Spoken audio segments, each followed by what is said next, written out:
Hi friends, ಎಲ್ಲರಿಗೂ ನಮಸ್ಕಾರ. ನಾಗು ಮಹಿ ಚಾನಲ್ಗೆ ಸ್ವಾಗತ. ನಾವಿವತ್ತು ಡಿಫ್ರೆಂಟ್ ಸ್ಪೆಷಲ್ ಸ್ಟೈಲಲ್ಲಿ ಚಿಕನ್ ಮಾಡೋಣ ಅಂತ ಅಂದ್ಕೊಂಡಿದ್ದೀನಿ.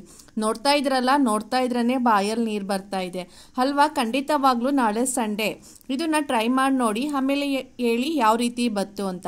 ತುಂಬಾನೇ ಡಿಫ್ರೆಂಟ್ ಸ್ಟೈಲಲ್ಲಿ ಸ್ಪೈಸಿಯಾಗಿ ಖಾರವಾಗಿ ಈ ಚಿಕನನ್ನು ಮಾಡಿ ಎಷ್ಟು ಚೆನ್ನಾಗಿ ಕಾಣ್ತಾ ಇದೆ ಉಂಟಲ್ವಾ? ಇವಾಗ ತೋರಿಸ್ತಾ ಇದ್ದೀನಲ್ಲ ಯಾವ ರೀತಿ ಮಾಡೋದು ಅಂತ. ಫಸ್ಟಿಗೆ ಒಂದು ಮಸಾಲೆನ ತಗೊಳ್ಳೋಣ. ಇಲ್ಲಿ ನಾನು ಒಂದು ಅರ್ಧ ಕಪ್ ಆಗೋಷ್ಟು ಪುದೀನ ತಗೊಂಡಿದ್ದೀನಿ. ಅದೇ ಕಪ್ ಅಳತೆಯಲ್ಲಿ ಒಂದು ಅರ್ಧ ಕಪ್ ಆಗೋಷ್ಟು ಕೊತ್ತಂಬರಿ ಸೊಪ್ಪನ್ನು ತಗೊಂಡಿದ್ದೀನಿ.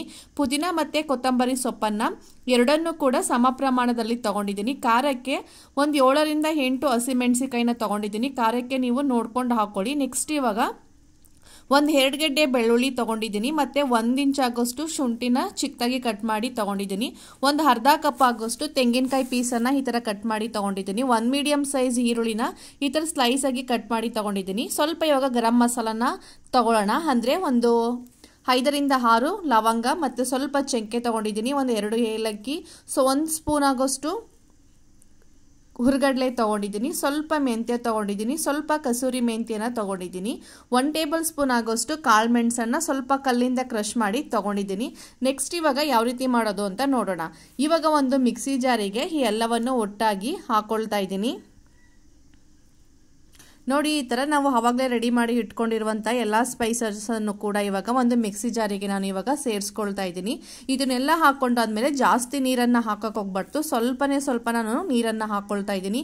ಈ ಮಸಾಲೆ ಬಂದು ತಿಕ್ಕಾಗಿ ಇದ್ರೇ ತುಂಬಾ ಟೇಸ್ಟು ಚೆನ್ನಾಗಿರುತ್ತೆ. ಇವಾಗ ಇದನ್ನು ನುಣ್ಣಗೆ ಪೇಸ್ಟ್ ಮಾಡ್ಕೊಂಡು ಬರೋಣ. ಅಂದರೆ ಫೈನ್ ಆಗಿ ಚೆನ್ನಾಗಿ ನುಣ್ಣಗೆ ರುಬ್ಕೊಂಡು ಬರಬೇಕು. ನೋಡಿ, ಇವಾಗ ಈ ರೀತಿ ಸ್ವಲ್ಪ ಗಟ್ಟಿಯಾಗಿ ಇರಬೇಕು. ಇವಾಗ ಇದು ರೆಡಿಯಾಗಿದೆ. ಇವಾಗ ಪಕ್ಕಕ್ಕಿಟ್ಟು ನಾನಿಲ್ಲಿ 1 kg ಆಗೋಷ್ಟು ಚಿಕನನ್ನು ತೊಗೊಂಡಿದ್ದೀನಿ. ಒಂದು 2ರಿಂದ 3 ಬಾರಿ ಇದನ್ನು ಚೆನ್ನಾಗಿ ವಾಶ್ ಮಾಡಿ ಸ್ವಲ್ಪನೂ ನೀರಿರಬಾರ್ದು ಆ ಥರ ಹಿಂಡಿ ತೊಗೊಂಡಿದ್ದೀನಿ. ನಾನು ಮಾಡ್ತಿರೋದು ಮಸಾಲೆ 1 kg ಆಗೋಷ್ಟು. ನೀವೇನಾದ್ರು ಚಿಕನ್ ಜಾಸ್ತಿ ತೊಗೊಳ್ತಾ ಇದ್ದೀರಾ ಅಂತ ಹೇಳಿದ್ರೆ ಈ ಮಸಾಲೆನ ಇನ್ನೂ ಸ್ವಲ್ಪ ಡಬಲ್ ಮಾಡ್ಕೊಳ್ಳಿ. ಸ್ಟವ್ ಆನ್ ಮಾಡಿ ಒಂದು ಕಡಾಯಿನ ಬಿಸಿ ಮಾಡೋಕ್ಕೆ ಇಟ್ಕೊಂಡಿದ್ದೀನಿ. ಕಡಾಯಿ ಬಿಸಿ ಆದಮೇಲೆ ನಾನು ಇವಾಗ 3ರಿಂದ 4 ಟೇಬಲ್ ಸ್ಪೂನ್ ಆಗೋಷ್ಟು ಎಣ್ಣೆ ಹಾಕ್ಕೊಂಡಿದ್ದೀನಿ. ಎಣ್ಣೆ ಬಿಸಿ ಆದಮೇಲೆ ನಾನಿಲ್ಲಿ 1 ಕಪ್ ಆಗೋಷ್ಟು ಈರುಳ್ಳಿನ ಈ ಥರ ಸ್ಲೈಸ್ ಆಗಿ ಕಟ್ ಮಾಡಿ ಹಾಕ್ಕೊಳ್ತಾ ಇದ್ದೀನಿ. ಅಂದರೆ 2 ಮೀಡಿಯಂ ಸೈಜ್ ಈರುಳ್ಳಿ ಈ ಥರನ ಕಟ್ ಮಾಡಿ ಹಾಕ್ಕೊಳ್ತಾ ಇದ್ದೀವಿ. ನಾವು ಈರುಳ್ಳಿನ ಎಷ್ಟು ಜಾಸ್ತಿ ಹಾಕ್ಕೊಳ್ತೀವೋ ಅಷ್ಟೇ ಗ್ರೇವಿ ತುಂಬಾ ರುಚಿಯಾಗಿ ಕೂಡ ಇರುತ್ತೆ. ನೋಡಿ, ಇದನ್ನು ಸ್ವಲ್ಪ ಕಲರ್ ಚೇಂಜ್ ಆಗಬೇಕು. ಅಲ್ಲಿಗಂಟ ಈ ಈರುಳ್ಳಿನ ಚೆನ್ನಾಗಿ ಫ್ರೈ ಮಾಡ್ಕೊಳ್ಳೋಣ. ನಮಗೆ ಈ ಥರ ಕಲರ್ ಬಂದರೆ ಸಾಕು. ಇವಾಗ ಸ್ವಲ್ಪ ಕರಿಬೇವಿನ ಸೊಪ್ಪನ್ನು ಹಾಕ್ಕೊಳ್ತಾ ಇದ್ದೀನಿ. ಮತ್ತು 1 ಟೇಬಲ್ ಸ್ಪೂನ್ ಆಗುವಷ್ಟು ನಾನು ಇವಾಗ ಸೋಂಪನ್ನು ಹಾಕ್ಕೊಳ್ತಾ ಇದ್ದೀನಿ. ಇವೆರಡೂ ಕೂಡ ಹಾಕ್ಕೊಂಡು ಎಣ್ಣೆಲೆ ಕೂಡ ಚೆನ್ನಾಗಿ ಫ್ರೈ ಮಾಡ್ಕೋಬೇಕಾಗತ್ತೆ. ಇದು ಸ್ವಲ್ಪ ಕಲರ್ ಚೇಂಜ್ ಆಗಬೇಕು. ಅಲ್ಲಿಗಂಟ ಇದನ್ನು ಈ ಥರ ಚೆನ್ನಾಗಿ ಫ್ರೈ ಮಾಡ್ಕೊಳ್ಳೋಣ. ನೆಕ್ಸ್ಟ್ ಇವಾಗ ಒಂದು 1/4 ಟೇಬಲ್ ಸ್ಪೂನ್ ಆಗೋಷ್ಟು ಅರಿಶಿನದ ಪುಡಿನ ಹಾಕ್ಕೊಳ್ತಾ ಇದ್ದೀನಿ. ಮತ್ತು 1 ಟೇಬಲ್ ಸ್ಪೂನ್ ಆಗೋಷ್ಟು ನಾನು ಚಿಲ್ಲಿ ಪೌಡರ್ನ ಹಾಕ್ಕೊಳ್ತಾ ಇದ್ದೀನಿ. ಇವೆರಡೂ ಹಾಕ್ಕೊಂಡು ಈ ಥರ ಎಣ್ಣೆಯಲ್ಲೇ ಚೆನ್ನಾಗಿ ಮಿಕ್ಸ್ ಮಾಡ್ಕೋಬೇಕಾಗತ್ತೆ. ಎಣ್ಣೆಯಲ್ಲಿ ಚೆನ್ನಾಗಿ ಮಿಕ್ಸ್ ಮಾಡಿಕೊಂಡ್ರೆ ಈ ಚಿಲ್ಲಿ ಪೌಡರಲ್ಲಿ ಕಲರು ಕೂಡ ಚೆನ್ನಾಗೇ ಬರುತ್ತೆ. ಇವಾಗ ನೆಕ್ಸ್ಟ್ ನಾನು ಇವಾಗ 1 kg ಆಗೋಷ್ಟು ಚಿಕನ್ ತೊಗೊಂಡಿದ್ದೀನಲ್ಲ, ಅದನ್ನು ಕೂಡ ಇವಾಗ ಈ ಎಣ್ಣೆ ಜೊತೆನೇ ಚೆನ್ನಾಗಿ ಫ್ರೈ ಮಾಡ್ಕೋಬೇಕಾಗತ್ತೆ.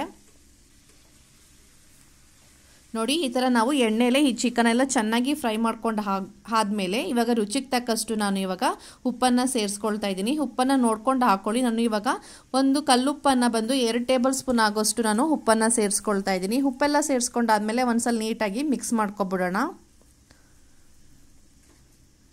ನೋಡಿ, ಈ ಥರ ನೀಟಾಗಿ ಮಿಕ್ಸ್ ಮಾಡ್ಕೊಂಡು ಆದಮೇಲೆ ನಾನಿಲ್ಲಿ ಒಂದು 1/4 kg ಆಗೋಷ್ಟು ಟೊಮೊಟೊನ ಫುಲ್ಲು ಹಣ್ಣಾಗಿರಬೇಕು ಆ ಥರ ಟೊಮೊಟೊನ ಈ ಥರ ಚಿಕ್ಕದಾಗಿ ಕಟ್ ಮಾಡಿ ಪೀಸ್ ಮಾಡಿ ಹಾಕ್ಕೊಳ್ತಾ ಇದ್ದೀನಿ. ನಿಮ್ಗೆ ಈ ಥರ ಇಷ್ಟ ಇಲ್ಲ ಅಂತ ಹೇಳಿದ್ರೆ ರುಬ್ಬಿಟ್ಟು ಬೇಕಾದ್ರೂ ನೀವು ಇದನ್ನು ಹಾಕ್ಕೋಬೋದು. ನಾನು ಈ ಥರ ಕಟ್ ಮಾಡಿ ಹಾಕ್ಕೊಳ್ತಾ ಇದ್ದೀನಿ. ತುಂಬಾ ಟೇಸ್ಟು ಚೆನ್ನಾಗಿರುತ್ತೆ. ಬಟ್ ಒಂಥರ ಡಿಫ್ರೆಂಟ್ ಸ್ಟೈಲಲ್ಲೂ ಕೂಡ ಇರುತ್ತೆ. ಇದರ ಚೆನ್ನಾಗಿ ಮಿಕ್ಸ್ ಮಾಡ್ಕೊಂಡಾದ್ಮೇಲೆ ಒಂದು ಪ್ಲೇಟನ್ನು ಮುಚ್ಚಿ ಇದನ್ನು ಏನಿಲ್ಲ ಅಂದ್ರೂ ಒಂದು 10ರಿಂದ 15 ನಿಮಿಷ ಚೆನ್ನಾಗಿ ಬೇಯಿಸ್ಕೋಬೇಕಾಗುತ್ತೆ. ಆ ಟೊಮೊಟೊ ಚಿಕನಲ್ಲೆಲ್ಲ ಚೆನ್ನಾಗಿ ನೀರೆಲ್ಲ ಸುಂಡಬೇಕು. ಅಲ್ಲಿಗಂಟ ಈ ಥರ ಚೆನ್ನಾಗಿ ಫ್ರೈ ಮಾಡ್ಕೋಬೇಕಾಗುತ್ತೆ. ನೋಡಿ, ಇವಾಗ ಒಂದು 10 ನಿಮಿಷ ಆಗಿದೆ. ಇವಾಗ ಮುಚ್ಚಳನ ತೆಗೆದು ತೋರಿಸ್ತಾ ಇದ್ದೀನಿ. ನೋಡಿ, ಇವಾಗ ಟೊಮೊಟೊ ಕೂಡ ಎಲ್ಲ ಸಾಫ್ಟಾಗಿ ಕೂಡ ಬೆಂದಿದೆ. ಈ ಥರ ಚೆನ್ನಾಗಿ ಬೆಂದ ಆದಮೇಲೆ ನಾವು ಆವಾಗಲೇ ರುಬ್ಬಿ ಇಟ್ಕೊಂಡಿರುವಂತಹ ಮಸಾಲನ್ನು ಕೂಡ ಇವಾಗ ಸೇರಿಸ್ಕೊಳ್ತಾ ಇದ್ದೀನಿ. ಹಾಕ್ಕೊಂಡಾದ್ಮೇಲೆ ಒಂದ್ಸಲ ಚೆನ್ನಾಗಿ ಮಿಕ್ಸ್ ಮಾಡ್ಕೋಬೇಕಾಗುತ್ತೆ. ನೋಡಿ, ನಾನು ಈ ಥರ ಚೆನ್ನಾಗಿ ಮಿಕ್ಸ್ ಮಾಡ್ಕೊಂಡು ಆದಮೇಲೆ ಜಾಸ್ತಿ ನೀರೇನು ಉಪಯೋಗಿಸ್ತಾ ಇಲ್ಲ. ನಾವು ಮಿಕ್ಸಿ ಜಾರಿಗೆ ಒಂದು ಅರ್ಧ ಕಪ್ ಆಗುವಷ್ಟು ನೀರನ್ನು ಹಾಕ್ಕೊಂಡು ಆ ಮಸಾಲೆ ಎಲ್ಲ ನೀರಲ್ಲೆಲ್ಲ ಹಾಕ್ಕೊಂಡು ಅದೇ ನೀರನ್ನು ನಾನು ಉಪಯೋಗಿಸ್ಕೊಳ್ತಾ ಇದ್ದೀನಿ. ಅಷ್ಟೇ, ಎಕ್ಸ್ಟ್ರಾ ನೀರೇನು ಹಾಕ್ಕೊಳ್ತಾ ಇಲ್ಲ.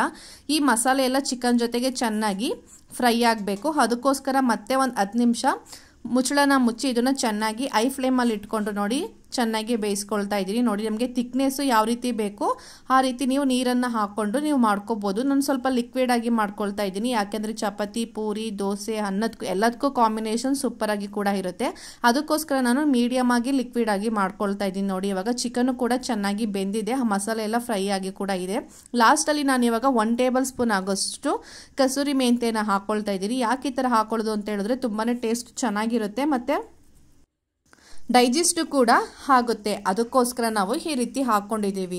ನೋಡಿದ್ರಲ್ಲ, ಒಂದು ಡಿಫ್ರೆಂಟ್ ಸ್ಪೆಷಲ್ ಸ್ಟೈಲಲ್ಲಿ ಯಾವ ರೀತಿ ಚಿಕನ್ ಗ್ರೇವಿ ಮಾಡೋದು ಅಂತ. ತುಂಬ ಖಾರವಾಗಿ ರುಚಿಯಾಗಿ ಕೂಡ ಇರುತ್ತೆ. ಇದಂತೂ ಬಿಸಿ ಬಿಸಿ ಚಪಾತಿ, ಅನ್ನಕ್ಕೆ, ಮುದ್ದೆಗೆ ಎಲ್ಲದಕ್ಕೂ ಒಳ್ಳೆ ಕಾಂಬಿನೇಷನ್ ಅಂತಲೇ ಹೇಳ್ಬೋದು.